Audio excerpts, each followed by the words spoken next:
우리 같이 오늘 은혜 받을 하나님 말씀은 로마서 6장 15절에서 23절입니다. 그런즉 어찌하리요 우리가 법 아래 있지 아니하고 의례 안에 있으니 죄를 지으리요? 그럴 수 없느니라. 너희 자신을 종으로 내주어 누구에게 순종하든지 그 순종함을 받는 자의 종이 되는 줄을 너희가 알지 못하느냐. 혹은 죄의 종으로 사망에 이르고 혹은 순종의 종으로 의에 이르느니라. 하나님께 감사하리로다. 너희가 본래 죄의 종이더니 너희에게 전하여 준 바 교훈의 본을 마음으로 순종하여 죄로부터 해방되어 의에게 종이 되었느니라. 너희 육신이 연약함으로 내가 사람의 예대로 말하노니 전에 너희가 너희 지체를 부정과 불법에 내주어 불법에 이른 것 같이 이제는 너희 지체를 의에게 종으로 내주어 거룩함에 이르라. 너희가 죄의 종이 되었을 때는 의에 대하여 자유로웠느니라. 너희가 그때 무슨 열매를 얻었느냐? 이제는 너희가 그 일을 부끄러워하나니 이는 그 마지막이 사망임이니라. 그러나 이제는 너희가 죄로부터 해방되고 하나님께 종이 되어 거룩함에 이르는 열매를 맺었으니 그 마지막은 영생이라. 죄의 싹은 사망이요 하나님의 은사는 그리스도 예수 우리 주 안에 있는 영생이니라. 아멘. 우리는 그리스도 안에 있기 때문에 우리는 영생을 소유한 자들인 줄로 믿습니다. 아멘. 그래요. 여러분, 우리 영원한 생명을 하나님으로부터 소유했습니다. 이것을 끝까지 잘 여러분 간직하실 수 있기를 소망합니다. 예, 오늘은 함께 읽은 본문 말씀을 가지고 죄의 종이 되지 말고 의의 종이 됩시다 라는 제목으로 같이 은혜를 나누기 원합니다. 여러분, 더위에 어떻게 어려움 없으시고요? 저도 덥지만 여러분들이 늘 기도해 주시고 그래서 잘 편안하게 여름을 보내고 있습니다. 여러분들에게도 늘 하나님의 은혜가 있기를 원합니다. 바울 사도께서는 그분의 나이 약 32살쯤 되셨던 AD 34년경에 그분이 하나님 앞에 회심을 했습니다. 그리고 65세쯤 되어 AD 67년경에 그분이 순교를 하셨습니다. 자, 이때는 로마의 네로 황제 통치 기간 중이었는데 로마 제국의 최고의 번성기로서 법과 또 언어, 군사, 교통의 문명이 최고로 발달할 때였습니다. 반면에 그에 비해 사회는 사치와 향락과 방종이 난무하는 아주 타락한 시대였습니다. 아울러 매우 체계적인 노예 제도가 성행했습니다. 로마 제국의 노예들은 로마 제국 밑에서 그 나라를 떠받치는 역할을 했고요. 또 앞으로 끌고 나가는 견인차 역할까지 노예들이 감당을 했습니다.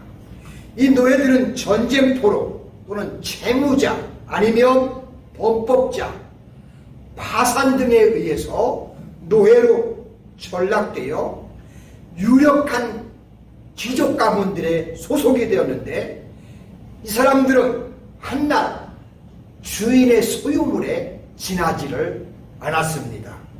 그래서 이 사람들의 모든 생사여탈권은 오직 주인의 손에 달려 있었습니다. 따라서 노예가 자유인이 될 수 있는 길은 주인이 작성한 노예 해방 문서 외에는 달리 방도가 없었습니다. 바울 사도 당시 로마에는 유대인들이 포로로 잡혀와서 약 4만 명가량에 추상되는 노예들이 있었다고 합니다. 굉장한 거죠. 바울 사도께서는 이와 같은 시대적 배경 아래서 비참한 삶을 살아가는 사람들에게 매우 적절하게 죄의 종과 의의 종의 개념으로 성도들의 성결한 삶을 가르쳐 주셨습니다. 그래서 이 시간에는 우리가 더 이상 죄에 거하지 않기 위해서 실천해야 할 내용들이 무엇인지를 또 살펴보면서 은혜를 나누기 원합니다. 우리는 예수 안에서 예수님을 통해 죄로부터 자유함을 받은 사람들입니다. 다시는 죄의 종들이 되어서 죄의 노예가 되어서 끌려가지 않는 우리의 인생이 되기를 소망합니다.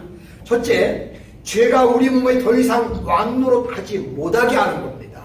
로마서 6장 12절에 보시면 그러므로 너희는 죄가 너희 죽은 몸을 지배하지 못하게 하며 몸의 사욕에 순종하지 말고라고 했습니다. 죄가 우리의 몸을 지배하도록 그냥 내버려 두지 말라고 말씀을 하고 있습니다. 자, 우리 성도 여러분, 만약 우리가 죄가 우리의 몸을 지배하도록 그냥 놓아두면 과연 우리는 어떻게 될까요? 악한 정욕에 사로잡히기 쉽고 결국 우리의 지체는 불의의 병기로서 죄를 위해서 사용당하게 될 것입니다. 왜냐하면 죄가 가지고 있는 특성 때문에 그렇습니다. 그러므로 우리는 죄의 특성에 대해서 알아둘 필요가 있습니다. 첫째로 죄는 여전히 살아있다는 것입니다. 우리는 예수님께서 십자가 위에서 우리의 죄를 위해 죽으셨기 때문에 죄에 거할 수가 없습니다. 분명한 것은 우리가 죄에 대해 죽은 것이지 죄가 우리에 대해서 죽은 게 결코 아닙니다. 예수님께서 십자가에서 죽으실 때 우리도 함께 죽었기 때문에 우리가 항거한다면 죄는 더 이상 저와 여러분들을 지배할 수가 없습니다. 그렇다고 해서 죄의 힘이 사라졌다거나 죄가 행동을 멈췄다고 생각한다면 그것도 큰 오산입니다. 죄는 여전히 지금도 활동하고 있습니다. 지금도 그 힘은 막강한 파워를 휘두르면서 이 온 세상을 꼼짝 못하는 악의 소굴로 지금도 만들어가고 있습니다. 죄는 여전히 살아있습니다. 우리는 그러기 때문에 죄의 실체를 똑바로 알아야 합니다. 두 번째는 죄가 우리 몸에 아직도 자리 잡고 있다는 사실입니다. 12절을 다시 한번 보시면 죄가 너희 죽은 몸을 지배하지 못하게 하여 몸의 사욕을 순종하지 말고라고 바울 사도가 지금 말씀하는 것을 볼 수 있습니다. 여기서 죽을 몸이란 언젠간 죽어서 흙으로 돌아갈 육체를 말하는 것입니다. 바울 사도께서는 이 몸에 대해 지체라는 말로 바꾸어서 몸에 대해 거론을 합니다. 그 이유는 우리가 거듭난 것은 우리의 영혼이지 몸이 아니기 때문에 그런 겁니다.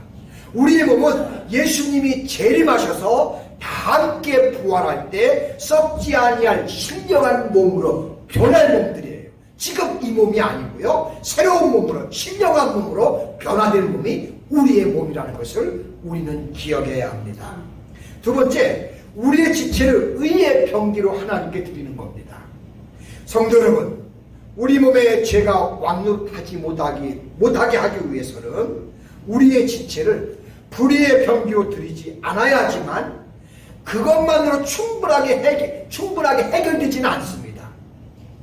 오히려 우리는 적극적으로 우리의 지체를 의의 병기로 하나님께 드리려고 애써야 합니다.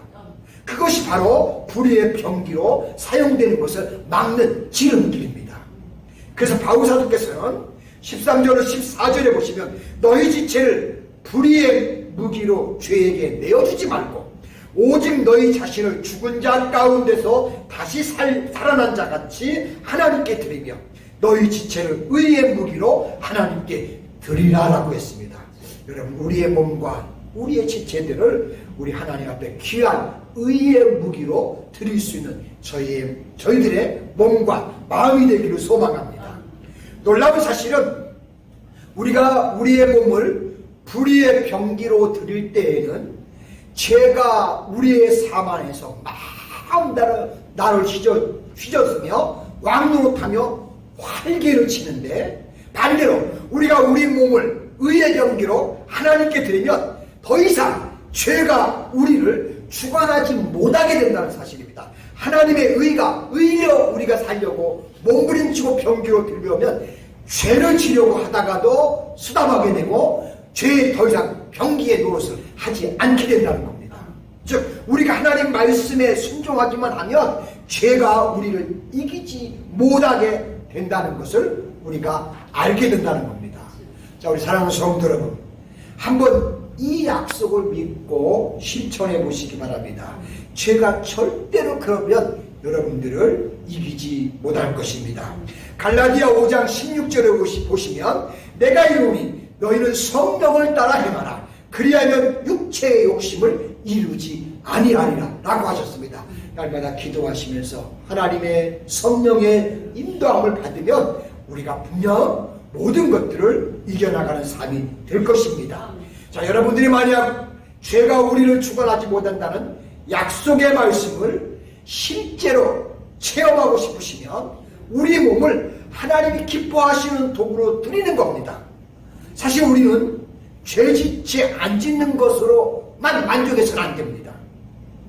죄를 안 지을 뿐만 아니라 우리 자신의 몸을 하나님께 기쁘게 드리는 경지까지 가도록 우리가 애써야 합니다. 그러면 우리가 하나님의 놀라운 은혜를 체험하게 되는 영적 예배의 감격을 우리 스스로가 삶에서 맛보게 된다는 사실입니다.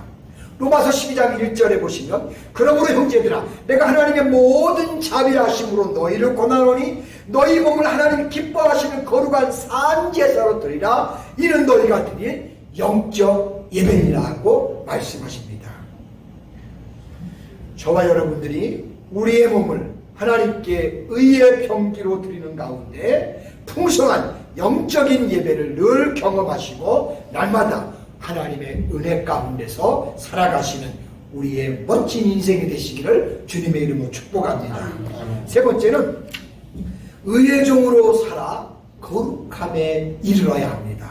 19절에 보시면 너희 육신의 연약함으로 내가 사람의 예대로 말하노니 전에 너희가 너희 지체를 부정과 불법에 내주어 불법에 이른 것 같이 이제는 너희 지체를 의의 종으로 내주어 거룩함에 이르라라고 하울사도께서 이렇게 부탁하시는 것을 볼 수 있습니다.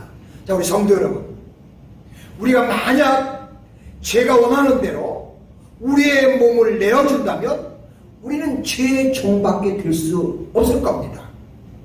사실 이것은 실제로 우리가 살아가면서 날마다 경험하고 체험하는 일입니다.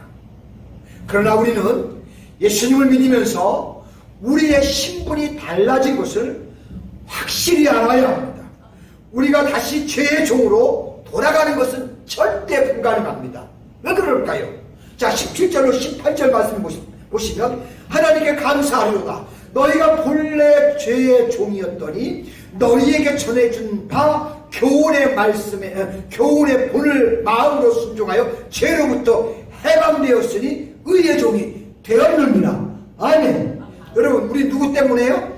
예수님을 믿고 우리가 그분의 교훈을 마음으로 받고 늘 순종하려고 우리는 완전하게 못하지만 하려고 우리는 애쓰고 노력합니다. 바로 그래서 우리는 늘 언제든지 의에게 순종하려고 하기 때문에 죄로부터 해방이 되는 것입니다.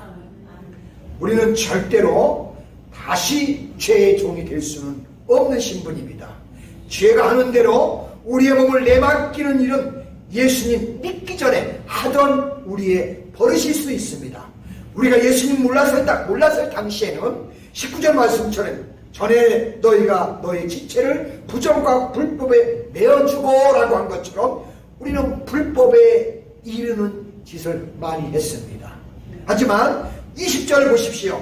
너희가 죄의 종이 되었을 때는 의에 대하여 자유로웠느니라 라고 한 것처럼 그때는 의를 행해야 할 우리에게 어떤 책임이 따르지 않았습니다. 즉 하나님께 순종해야 할 책임이 없었다는 이야기입니다. 자, 그리고 21절을 보십시오. 너희가 그때 무슨 열매를 얻었느냐? 이제는 너희가 그 일을 부끄러워하나니 이는 그 마지막이 사망입니다. 그때는 우리에게 못된 열매만 있었기 때문입니다. 그리고 그 열매는 뭐였어요? 죽음이었습니다.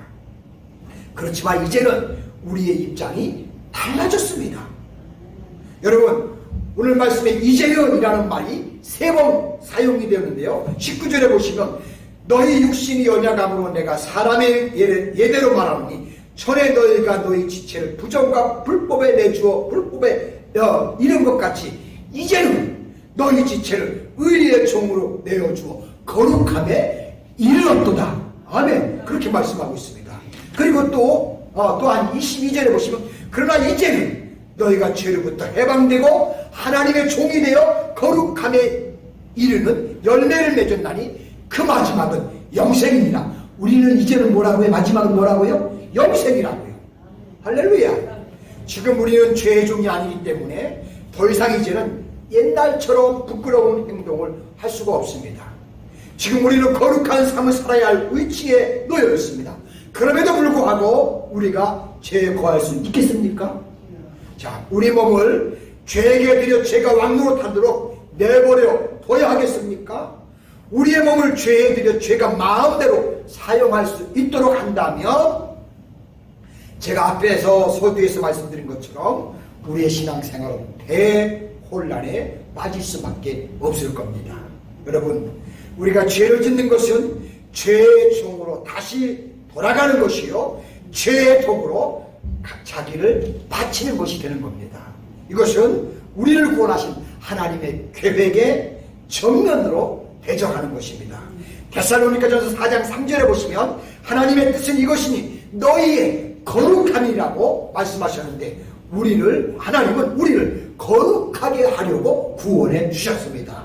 물론 내 자신은 아직도 죄인이지만 예수 그리스도의 보혈이 우리의 모든 죄와 허물을 다 덮으시고 하나님은 우리를 어떻게 보시느냐고요? 거룩한 하나님의 자녀로 보십니다.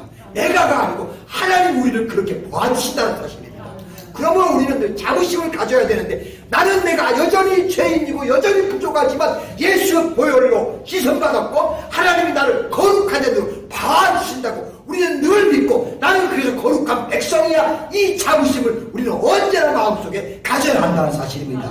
아멘. 여러분, 이 마음이 절대 흔들리지 않기를 주의 이름으로 축복합니다.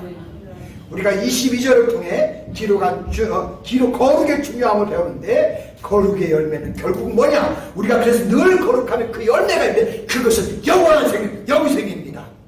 우리가 다 같이 22절을 다시 한번 읽고 마치겠습니다. 한번 보겠습니다. 이제는 22절 시작. 이제는 너희가 죄로부터 해방되고 하나님께 종이 되어 거룩함에 있는 열매를 맺었으니 그 마지막은 영생입니다. 아멘. 할렐루야. 기도합니다. 하나님 아버지 고맙고 감사합니다. 예수님을 알지 못했을 때는 죄의 종이 되어서 많이 우리가 질질 끌려가는 안타까운 인생이었지만 그러나 예수님을 만나고 예수님을 통해서 주님의 보혈로 우리 죄가 씻음받음을 또 깨닫게 해주시고 또 이제는 주님이 죄인에서 항상 우리를 의롭다고 봐주시는 의인의 삶으로 바꿔주셨습니다. 하나님 너무너무 고맙습니다. 아버지, 이렇게 바뀌신 분이 바로 나의 신분이라는 것을 우리가 늘 마음속에 자긍심을 가질 수 있게 도와주시기 원합니다.